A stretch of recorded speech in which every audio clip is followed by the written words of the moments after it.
নামাজে সেজদায় চোখ বন্ধ রাখলে কি হতে পারে, কি ঘটতে পারে, কি পরিণতি হতে পারে?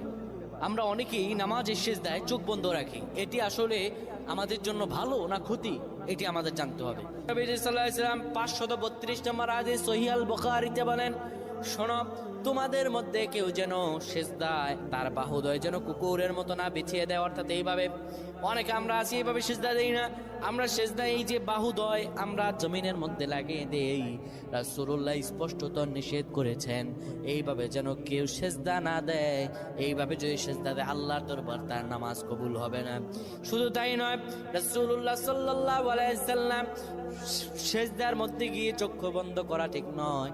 যারা চক্ষু বন্ধ করবে, হয়তো মনের ভিতরে কোনো ফাহশা থাকলে সেটা দেখা যেতে পারে, কিংবা চক্ষু যদি বন্ধ করে রাখে তার এখানে কি আছে, সেজদার মধ্যে গিয়ে কি দেখতে পায় না দেখতে পায়